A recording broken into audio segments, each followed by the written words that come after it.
तो हेलो दोस्तों, नमस्कार। स्वागत है आप सबका आपके अपने यूट्यूब चैनल कंप्लीट जीकेजीएस में। हम लोग प्राचीन भारत के इतिहास को कवर कर रहे हैं और इसमें हम लोगों ने पाषाण काल को पढ़ना स्टार्ट किया है। पाषाण काल में हम लोगों ने सारी चीजें इससे पहले की कवर की है, जिसमें हमने देखा है कि प्रागैतिहासिक काल क्या होता है और प्रागैतिहासिक काल की जो ऐतिहासिक पृष्ठभूमि है और प्रागैतिहासिक काल के जनक कौन है, इन सारी चीजों पे हम लोगों ने चर्चा कर लिया है। उसके बाद हम लोगों ने एक चीज ये देखा था कि जो प्रागैतिहासिक काल है, प्रागैतिहासिक काल के अंतर्गत पाषाण काल आता है और पाषाण काल को 3 भागों में बांटा जाता है। और उन 3 भागों में से जो हम लोगों का पहला भाग था वो पूरा पाषाण काल था और पूरा पाषाण काल को पुनः 3 भागों में बांटा जाता है, निम्न पूरा पाषाण काल, मध्य पूरा पाषाण काल और उच्च पूरा पाषाण काल के नाम से। अब जो हम लोगों का पहला भाग है निम्न पूरा पाषाण काल, अगर हम लोग निम्न पूरा पाषाण काल की बात करें, निम्न पूरा पाषाण काल की अगर हम लोग बात कर लें तो निम्न पूरा पाषाण काल को प्राप्त औजारों के आधार पर, प्राप्त औजारों के आधार पर 2 भागों में बांटा गया है। के आधार पर, प्राप्त औजारों के आधार पर इसको कितने भागों में बांटा गया है? 2 भागों में बांटा गया है। पहले को हम कहते हैं chopper chopping, chopper chopping, chopper chopping संस्कृति इसको कहा जाता है और दूसरे को कहा जाता है एल्यूशियन संस्कृति, एस्यूलियन संस्कृति, एस्यूलियन। दूसरे को एस्यूलियन संस्कृति के नाम से जाना जाता है। इसको ही मद्रासियन संस्कृति के नाम से भी जानते हैं। तो ये एक एस्यूलियन संस्कृति और एक चॉपर चॉपिंग संस्कृति। तो ये जो चॉपर चॉपिंग संस्कृति है, हम लोग सबसे पहले इसको पढ़ेंगे, फिर एस्यूलियन संस्कृति को कवर करेंगे, तो हम लोगों का निम्न पूरा पाषाण काल क्या होगा? समाप्त होगा। तो सबसे पहले हम लोग बात करेंगे चॉपर चॉपिंग के बारे में। चॉपर चॉपिंग संस्कृति की बात करें तो हम लोग यहाँ देख कि जो चॉपर चॉपिंग है, चॉपर चॉपिंग संस्कृति है, इसको पेबुल संस्कृति भी कहा जाता है। तो ये इसको भी याद रखेंगे, ये महत्वपूर्ण हो जाएगा। चॉपर चॉपिंग संस्कृति को और क्या कहा जाता है? और इसको पेबुल संस्कृति कहा जाता है। और पेबुल संस्कृति के अलावा इसको सोहन संस्कृति के नाम से भी जानते हैं। इसको आप याद रखेंगे, किसके नाम से? सोहन संस्कृति के नाम से भी जानते हैं। तो चॉपर चॉपिंग कह ले या पेबुल कह ले या फिर सोहन संस्कृति कह ले, वो एक ही है। सबसे पहले चॉपर चॉपिंग के बारे में हम लोग बात करें तो नदियों में बहकर रगड़ खा करके जो पत्थर चिकने हो जाते हैं उसे पेबुल या फिर बटिकास्म कहा जाता है। तो जो नदियों में पत्थर बहते बहते अगल बगल के उसके जो अन्य बड़े बड़े चट्टान है नदियों में, उनसे टकरा करके, और नदियों के किनारे जो बड़े बड़े चट्टान है उनसे टकराते टकराते कोई पत्थर बहुत ज्यादा चिकना और सपाट हो जाता है, तो उसे कहा जाता है पेबुल। तो ये था कि नदियों में बहकर रगड़ खा करके जो पत्थर चिकने हो जाते हैं उसे पेबुल या बटिकास्म कहा जाता है। इस पेबुल को जब तोड़ा जाएगा तो टूटा हुआ जो छोटा टुकड़ा होगा वो फलक होगा। तो फलक क्या है देखेंगे आप। तो ये क्या है? ये पेबुल है, ठीक है। रगड़ खा खा करके चिकना हो गया है। जब रगड़ खा खा करके चिकना हो गया है तो इसको तोड़ा गया, तो ये वाला जो भाग निकला है यहाँ पे, ये क्या हो जाएगा? फलक हो जाएगा। जो निकल जाएगा वो भाग फलक हो जाएगा और जो बड़ा सा भाग रह जाएगा जिसमें से फलक निकला है, वो भाग, शेष भाग जो होता है उसको कोर कहा जाता है। तो जो छोटा सा टुकड़ा निकल गया है उसको फलक कहेंगे। आप देख रहे हैं ये फलक है और ये जो शेष हिस्सा है इसको क्या कहा जाता है? कोर कहा जाता है। ये कोर हो जाएगा और ये हो जाएगा फलक। तो इस प्रकार से कहा जा रहा है कि इस पेबुल को जब तोड़ा जाएगा तो टूटा हुआ छोटा जो टुकड़ा है वो फलक कहलाता है और बचा हुआ जो बड़ा भाग है उसको कोर कहा जाता है। तो ये है कोर और फलक। अब इस संस्कृति को, जो चॉपर चॉपिंग संस्कृति है, इसको पेबुल संस्कृति क्यों कहा जाता है? तो आप समझ लीजिए, पेबुल संस्कृति इसलिए कहा जाता है क्योंकि इस काल में ज्यादातर जो औजार हैं वो पेबुल पत्थर से ही बनाए गए हैं। उसी पत्थर से जो बहते बहते नदियों में चिकना और सपाट हो गया है, उसको पेबुल कहा जाता था। उसी पत्थर से ज्यादातर औजार इस काल के मिले हैं, इसलिए इसको पेबुल संस्कृति भी कह दिया जाता है। आगे बात करें तो निम्न पुरा पाषाण कालीन मानव कोर से ही औजार बनाता था। तो जो कोर है, जो पेबुल का जो कोर भाग है, ये वाला पेबुल का जो कोर भाग है, तो हम इसको कोर संस्कृति भी कह सकते हैं। कोर संस्कृति भी कहा जा सकता है, क्योंकि कोर वाले हिस्से से ही, जो पेबुल का कोर है, उसी हिस्से से ये यहाँ पे औजार बनाए जा रहे हैं। तो आपको याद रखना है, निम्न पुरा पाषाण काल के मानव जो है वो कोर पत्थर से ही, पत्थर के कोर वाले भाग से ही वो क्या करते थे, या कह लें कि पेबुल के कोर वाले भाग से ही वो लोग औजार का निर्माण करते थे। ठीक है, आगे बात करें तो पेबुल से दो प्रकार के औजार बनते थे। एक तो बनता था चापर। चापर के बारे में बात करें तो जब पेबुल को तोड़कर एक तरफ धार बनाया जाए तब चापर बनता था। आप देखेंगे कि एक पेबुल है, पेबुल को जब ऐसे ऐसे मान लेते हैं ये पेबुल है और इसको यहां से काट दिया जाए। जब यहां से काट दिया जाए तो ये वाला हिस्सा निकल जाएगा, बचेगा ये वाला हिस्सा, और इसी हिस्से पे यहाँ पे क्या करेंगे, धार बना देंगे। यहाँ पे देखिए धार बना देंगे एक तरफ, ये क्या हो जाएगा, ये हो जाएगा चापर। इसको कहते हैं चापर। दो प्रकार के औजार बनते हैं पेबुल से, तो एक तो बन गया चापर, इसको गंडासा भी कहते थे। ये क्या होता था, गंडासा होता था। तो गंडासा बनता था जिसको चॉपर कहते हैं। चॉपर इस प्रकार से बनाया जाता था, एक तरफ धार हुआ करता था। दूसरा बनता था चॉपिंग। जब पेबुल के दोनों तरफ तोड़कर धार बना दिया जाए तो चॉपिंग बनता था। तो इस प्रकार से पेबुल है, इस प्रकार भी काट देंगे, इस तरफ भी काट देंगे, ये वाला हिस्सा निकल जाएगा, ये वाला हिस्सा निकल जाएगा। तो इस प्रकार का चीज बनेगा। और इस तरफ देखेंगे आप तो इस साइड भी और इस साइड भी धार बना दिया जाएगा। तो ये क्या होता था, ये होता था चॉपिंग। और इसको क्या कहते थे, खंडक। ठीक है, तो ये गंडासा और खंडक, इसको कहा जाता था चापर और चॉपिंग। तो इस प्रकार से पेबुल से दो प्रकार के औजार बनाए जाते थे, चापर और चॉपिंग। चापर की बात कर ले, चापर चॉपिंग शब्द का सर्वप्रथम प्रयोग किया था किसने, एच एन मोवियस ने। इसको भी याद रखेंगे, ये क्या है, बेहद महत्वपूर्ण तथ्य है, फैक्ट है। इसको आप याद रखेंगे कि चापर चॉपिंग शब्द का सर्वप्रथम प्रयोग किसने किया था, तो एच एन मोवियस ने चापर चॉपिंग का प्रयोग सर्वप्रथम किया था। ठीक है, आगे बात करते हैं।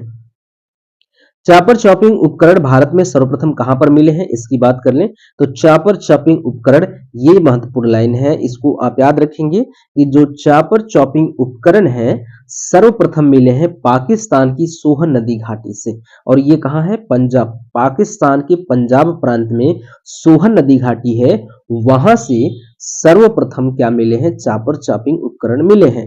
इसी कारण इसे सोहन संस्कृति भी कहा जाता है। इसको आप याद रखेंगे। हम लोगों ने बात कर लिया कि पेबुल संस्कृति, चापर चॉपिंग संस्कृति, सोहन संस्कृति इसको कहा जाता है। पेबुल क्यों कहा जाता है ये भी हमने देख लिया, चापर चॉपिंग संस्कृति कहा जाता है क्यों, ये भी देख लिया। और हम आगे चल के देख लिए, हम लोगों ने देख लिया कि सोहन संस्कृति भी इसको कहा जाता है। तो सोहन संस्कृति क्यों कहा जाता है, ये सारी चीजें हम लोगों की हो गई। एक बार और इसको रिवाइज कर लीजिए कि चापर चॉपिंग नामक उपकरण भारत में सर्वप्रथम कहां से मिले हैं, सोहन नदी घाटी से। सोहन नदी घाटी कहाँ है, पंजाब में। और ये पंजाब जो है भारत वाला नहीं, पाकिस्तान वाला। तो पाकिस्तान के पंजाब प्रांत की सोहन नदी घाटी से सर्वप्रथम चापर चॉपिंग नामक उपकरण प्राप्त हुए हैं, इसलिए इस संस्कृति को सोहन संस्कृति भी कहा जाता है। इस यानी कि जो सोहन संस्कृति है, सोहन संस्कृति के उपकरण सर्वप्रथम 1928 में डी एन वाडिया ने सोहन घाटी से प्राप्त किया है।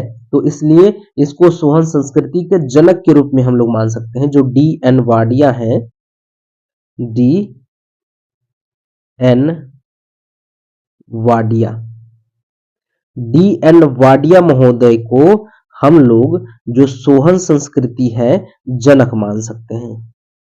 ठीक है, जनक मान सकते हैं किसका, सोहन संस्कृति का। सोहन गलत हो गया, मिटाएंगे नहीं, आप देख लीजिए, सोहन संस्कृति का,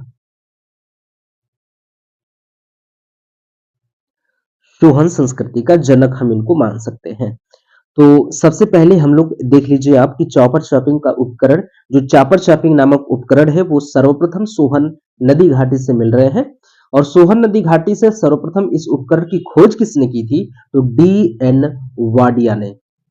तो कुल मिला के चॉपर चॉपिंग जो उपकरण है, सर्वप्रथम इसकी खोज डी एन वाडिया ने की थी। कहां से की है? डी एन वाडिया ने इन उपकरणों की खोज कहां से की है? तो सोहन नदी घाटी से।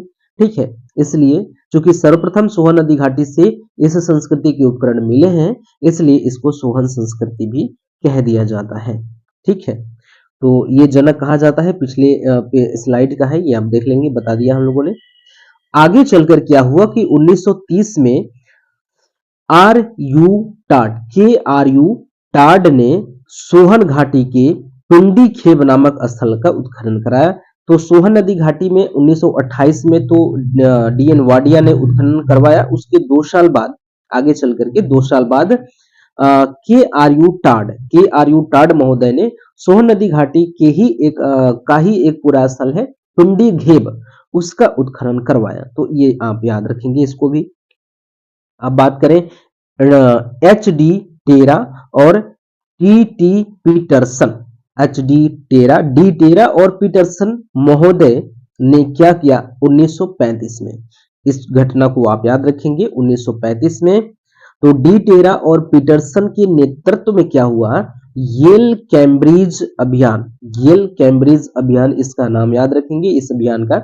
येल कैम्ब्रिज अभियान दल ने शिवालिक पहाड़ी के पोतवार के पठारी भाग का व्यापक सर्वेक्षण किया। कब? 1935 ईस्वी में। तो डी टेरा और पीटरसन महोदय के नेतृत्व में येल कैम्ब्रिज अभियान दल ने शिवालिक पहाड़ी के पोतवार के पठारी भाग में व्यापक सर्वेक्षण किया और वहां पे सर्वेक्षण करके पाषाण उपकरण भी प्राप्त किए बड़ी मात्रा में। तो येल कैम्ब्रिज अभियान जो दल है, इसने शिवालिक पहाड़ी की पोतवार की पठारी भाग में व्यापक सर्वेक्षण किया और वो किसके नेतृत्व में? एच डी टेरा और टी टी पीटरसन महोदय के नेतृत्व में। ठीक है, तो इतनी बातें समझ में आई। यहां तक सारी चीजें कंप्लीट हो गई कि डी टेरा और पीटरसन महोदय के नेतृत्व में एक अभियान दल, उस अभियान दल का नाम है येल कैम्ब्रिज अभियान दल। इसने शिवालिक पहाड़ी की जो पोतवार वाला क्षेत्र है वहां पे उत्खनन करवाया। ठीक, अगले स्लाइड में चलते हैं। आगे क्या है? यह जो सर्वेक्षण है, जो येल कैम्ब्रिज अभियान ने सर्वेक्षण किया है, यह सर्वेक्षण किया गया कहां पर? कश्मीर घाटी से लेकर के सॉल्ट रेंज तक। कश्मीर घाटी से लेकर के सॉल्ट रेंज तक ये अभियान दल ने सर्वेक्षण किया था। इस अभियान दल ने यहां से यहां तक, कहां से कहां तक? कश्मीर घाटी से सॉल्ट रेंज तक। सॉल्ट रेंज कहां है? पाकिस्तान में है। इस क्षेत्र में उत्खनन कार्य या सर्वेक्षण कार्य किया है। बात कर ले एच डी संकालिया की, तो उन्होंने, यानी कि इन्होंने, एच डी संकालिया ने सोहन घाटी का सर्वेक्षण किया है।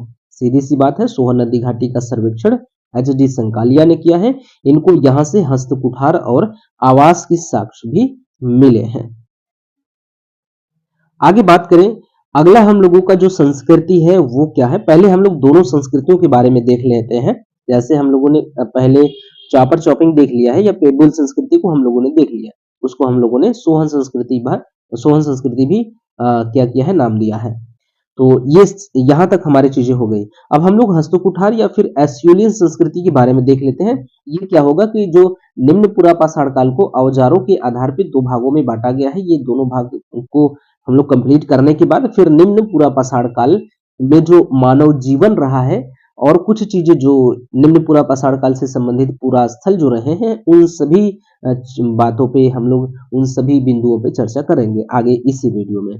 ठीक है, तो हस्तकुठार या फिर एस्यूलियन संस्कृति की बात अगर करें तो इस संस्कृति के उपकरण जो है वो सर्वप्रथम रॉबर्ट ब्रसफुट ने 1863 ईस्वी में मद्रास के पल्लवरम नामक स्थान से प्राप्त किया है। ये बेहद महत्वपूर्ण लाइन होता है, हमेशा हमेशा के लिए इसको आप याद रखेंगे। तो जो हस्तकुठार है या फिर एस्यूलियन संस्कृति है, इसको हम लोग मद्रासियन संस्कृति के नाम से भी जानते हैं। मद्रास संस्कृति के नाम से इसको जानते हैं। मद्रास संस्कृति के नाम से क्यों जानते हैं? कि ये कहां से मिला है? मद्रास से। क्योंकि जब जब हम लोग चॉपर चॉपिंग की बात कर रहे हैं तो चॉपर चॉपिंग नामक जो संस्कृति है उसका एक और नाम हम लोगों को देखने को मिला था, वो था सोहन संस्कृति। और सोहन संस्कृति नाम होने के पीछे का जो कारण हम लोगों ने डिफाइन किया था वो क्या था, वो ये था कि सर्वप्रथम सोहन नदी घाटी से इसके उपकरण मिले हैं, इसलिए सोहन संस्कृति भी इसको कहा जा रहा है। उसी प्रकार से यहां से भी आप देखेंगे तो सबसे पहले इसके उपकरण मद्रास से मिल रहे हैं, इसलिए इसको मद्रास संस्कृति भी कहते हैं। तो ठीक है, इस संस्कृति से संबंधित सबसे पहले जो उपकरण का प्राप्त किया है वो किया है रॉबर्ट ब्रुसफुट ने। रॉबर्ट ब्रुसफुट के बारे में पिछले वीडियो में हम लोगों ने बढ़िया से बात कर लिया है, ठीक है। रॉबर्ट ब्रुसफुट के बुक के बारे में, रॉबर्ट ब्रुसफुट की मृत्यु, रॉबर्ट ब्रुसफुट का जो समाधि है वो कहां पर बनाया गया है, फिर रॉबर्ट ब्रुसफुट को प्रागैतिहासिक काल के जनक के रूप में देखा जाता है किस प्रकार से, उसको भी हम लोगों ने पिछले वीडियो में सारी की सारी चीजें कवर कर ली हैं। तो आप उसको आप जाकर देख सकते हैं, इसकी इस वीडियो की भूमिका के रूप में वो वीडियो काम कर सकता है। तो जो ये संस्कृति है हस्तकुठार, इस संस्कृति के उपकरण सर्वप्रथम कहां से किसने खोजा है, रॉबर्ट ब्रुसफुट ने। सन याद रखेंगे, जगह याद रखेंगे, जगह के रूप में इधर पूरा स्थल जो है ये पल्लवरम है, पल्लवरम से इन्होंने स्थान प्राप्त किया था, इसको भी आप याद रखेंगे। आगे बात करें प्रोफेसर डब्ल्यू किंग की, तो इन्होंने 1864 में मद्रास के बाद मदुरै और पल्लवरम से इस संस्कृति के उपकरण प्राप्त किए।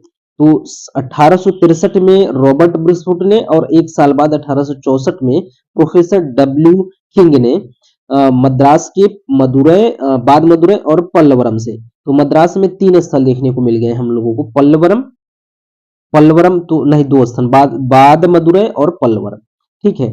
तो बाद मदुरै और पल्लवरम से इन्होंने ये सारे स्थल प्राप्त किए, ये उपकरण प्राप्त किए हैं। तो यहाँ पे 2 स्थल मिले हैं दक्षिण भारत में, जो अभी हम लोगों के सामने जो दिख रहा है वो 2 स्थल दिख रहा है, मद्रास में जो है बाद मदुरै और पल्लवरम।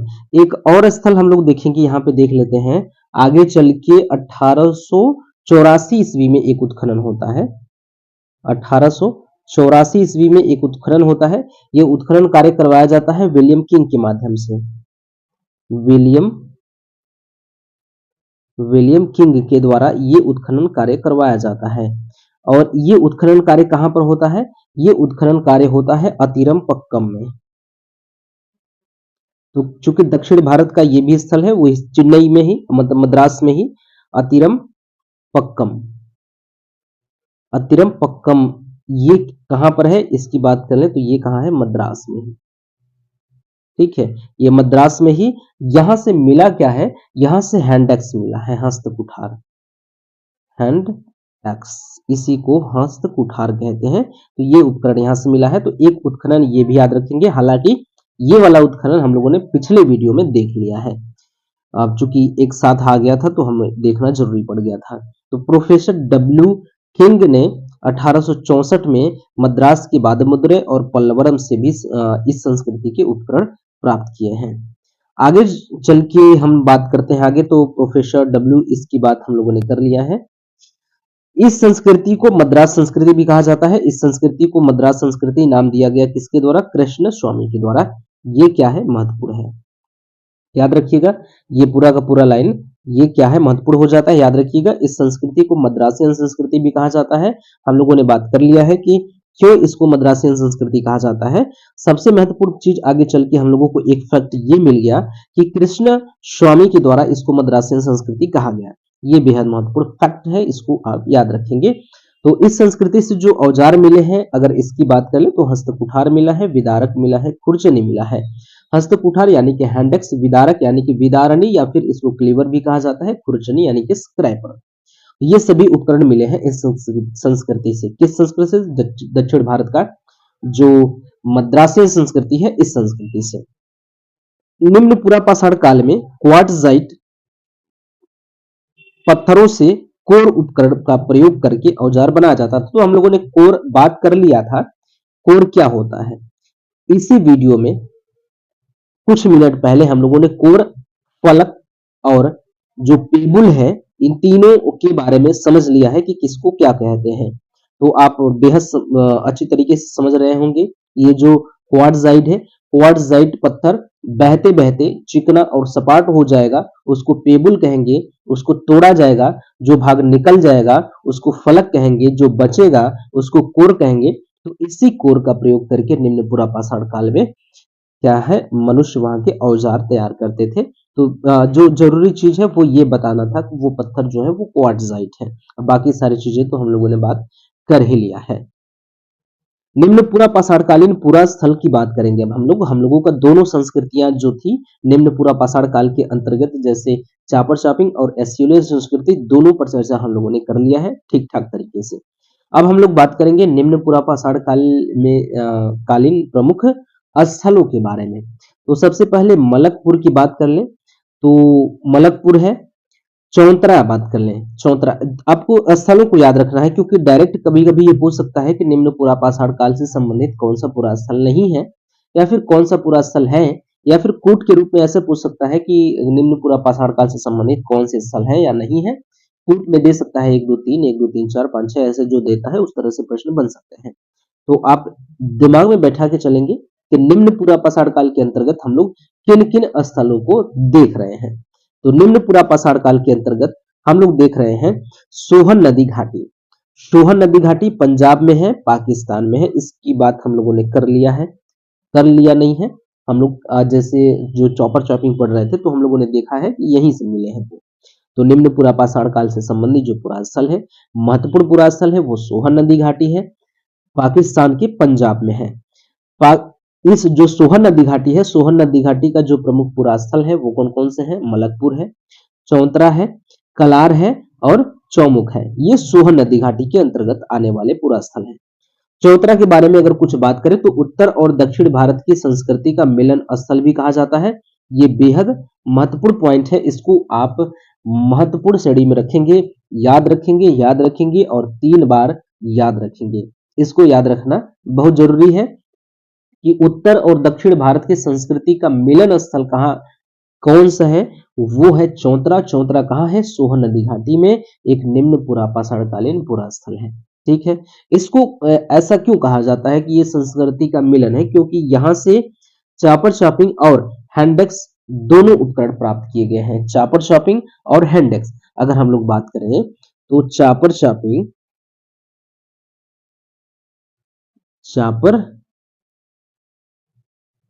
चॉपिंग ये उपकरण मिले हैं कहां से? यहाँ chopper chopping plus hand axe,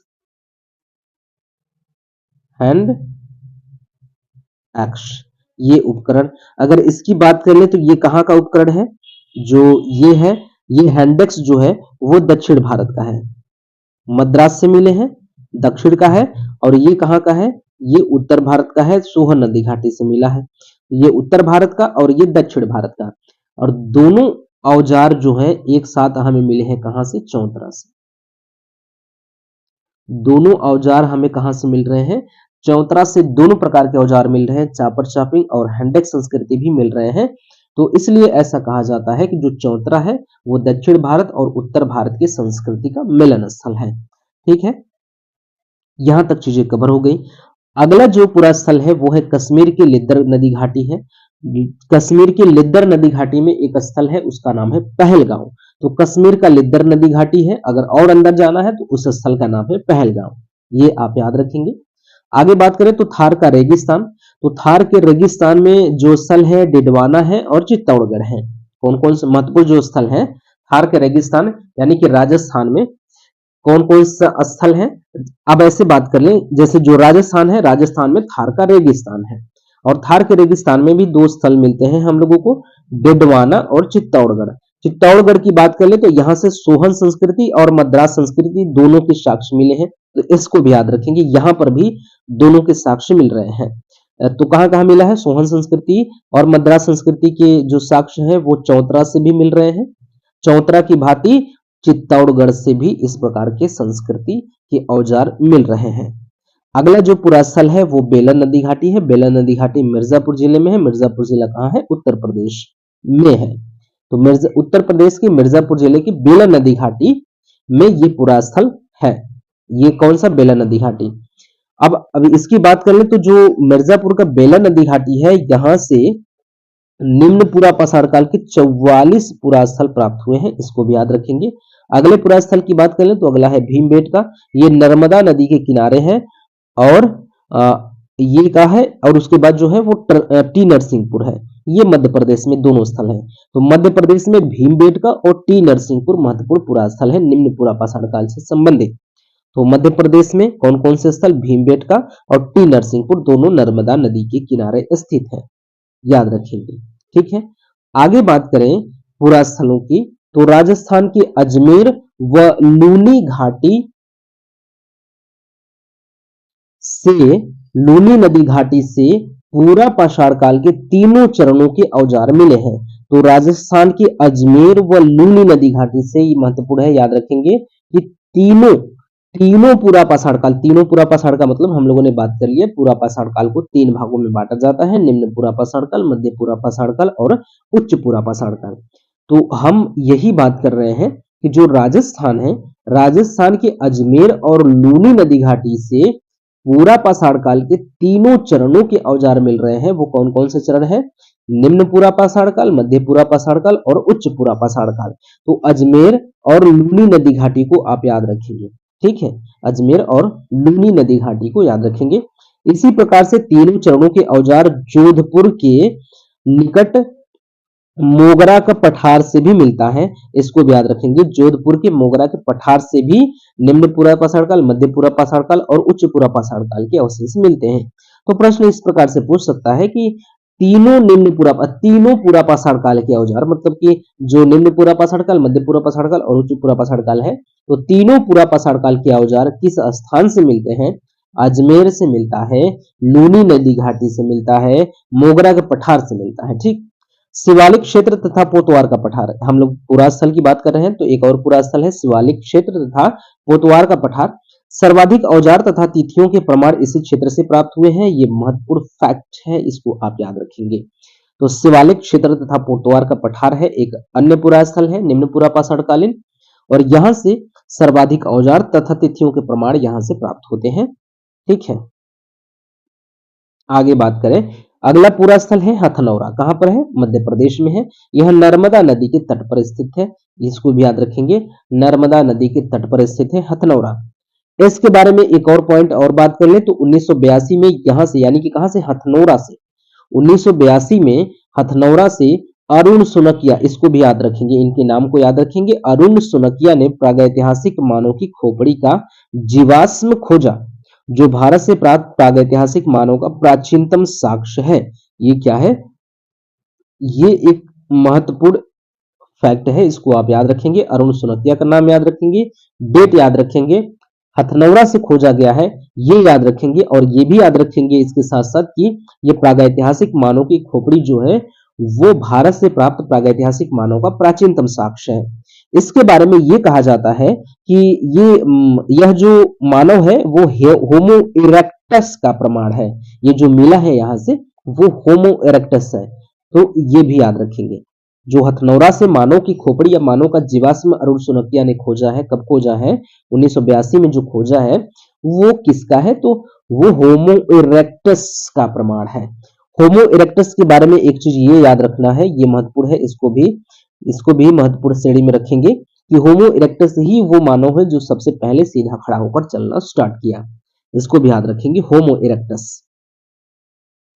अगला जो पूरा स्थल है वो है कोरतल्यार नदी घाटी, ये दक्षिण भारत का पूरा स्थल है। अगला है तमिलनाडु में निम्न पूरा पाषाण कालीन पूरा स्थलों की बात करें तो तमिलनाडु में पल्वरम, अतिरंपक्कम, बादामुद्रे,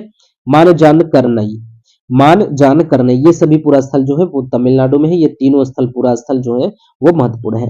आंध्र प्रदेश की बात करें तो आंध्र प्रदेश में कर्नूल, गिद्दलूर, करीमपुरी, नागार्जुन कोंडा, ये सभी पूरा स्थल महत्वपूर्ण है, इन सभी को आप महत्वपूर्ण तरीके से याद रखेंगे।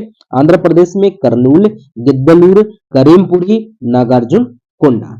आगे बात करते हैं, आगे है हमारा कर्नाटक की बात करें तो कर्नाटक में इशामपुर और हुड़सगी, इसामपुर और हुड़सगी कर्नाटक में, दोनों स्थलों को आप याद रखेंगे। ठीक, महाराष्ट्र की बात कर लें तो चिरकी निवासा वहां का पूरा स्थल है, भदड़े है, बोरी, यसर, मेरगांव, ये सभी पूरा स्थल क्या है, महाराष्ट्र से संबंधित है। बोरी की बात कर लें तो निम्न पुरा पाषाण काल के प्राचीनतम साक्ष्य यहाँ से प्राप्त हुए हैं। निम्न पुरा पाषाण काल के प्राचीनतम साक्ष्य कहाँ से प्राप्त होते हैं? बोरी से होते हैं, तो बोरी को आप महत्वपूर्ण श्रेणी में रख लेंगे। हिमाचल प्रदेश में सिरसा नदी घाटी से भी निम्न पुरा पाषाण काल के औजार प्राप्त हुए हैं। एक चीज और बात कर लेते हैं, तो उत्तर भारत में गंगा तथा सिंधु के मैदानी क्षेत्र व केरल को छोड़कर अधिकांश भागों में निम्न पुरा पाषाण कालीन अवशेष मिले हैं। ये हल्का सा महत्वपूर्ण है, इसको भी आप याद रखेंगे, ठीक है। आगे बात करें तो पश्चिम बंगाल में बात करें तो पश्चिम बंगाल में बांकुड़ा, पुरुलिया, वीरभूमि, मेदिनीपुर ये सभी निम्न पुरा पाषाणकालीन प्रमुख पुरा स्थल हैं पश्चिम बंगाल के। एच.डी. संकालिया ने जम्मू कश्मीर के गिदलूर नदी घाटी से फलक औजार प्राप्त किया, साथ ही एक अनगढ़ हैंडेक्स भी प्राप्त किया। तो आप देखेंगे कि कहां से गिदलूर नदी घाटी से क्या प्राप्त हो रहा है? हैंड एक्स प्राप्त हो रहा है और फलक फलक के औजार प्राप्त किया और साथ ही एक अनगढ़ हैंडेक्स भी प्राप्त किया था। तो एच.डी. संकालिया को भी याद रखेंगे जम्मू कश्मीर में, ठीक।